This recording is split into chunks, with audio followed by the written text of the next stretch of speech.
शेखुल कुरान हज़रत मौलाना ग़ुलामुल्लाह ख़ान सबको रहमतुल्लाह अलैह। शेखुल कुरान रहमतुल्लाह अलैह को जुम्मे के बाद किसी बंदे ने बताया कि फ़लाँ जगह पे एक बाबा जी हैं जो माजूर हैं टांगों से,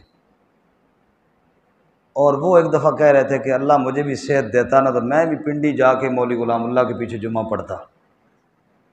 तो बड़ा एक शौक़ है।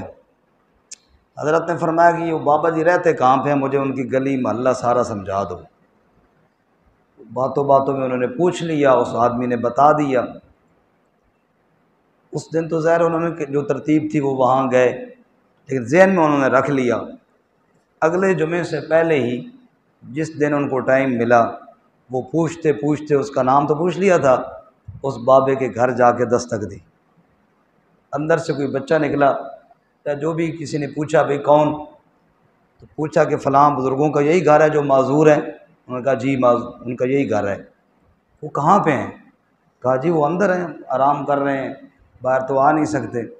कहा जाके उन्होंने दसो कि पिंडी तो मौली ग़ुलामुल्लाह आए, अगर तकरीर सुनना चाहते हो तो वो सुनाने वास्ते आ गए। अब उन्होंने जाके बताया, वो माजूर आदमी बेचारा जिसने तो सिर्फ नाम तक सुना था और वो सोच भी नहीं सकता था कि ऐसे हो जाएगा। उन्होंने फरमाया कि बिल्कुल बिल्कुल ज़रूर जी, उनको तो पलकों पे। आप अंदर चले गए, आगे वो माजूर बाबा लेटा हुआ है और हज़रत शेखुल कुरान रहमतुल्लाह अलैह ने वहाँ पे 2-3 घंटे वाज़ फरमाया,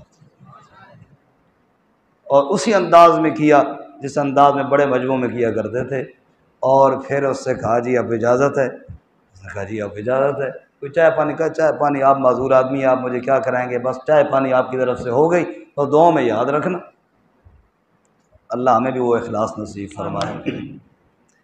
खैर, हज़रत मूसा अलैहिस्सलाम वापस आए और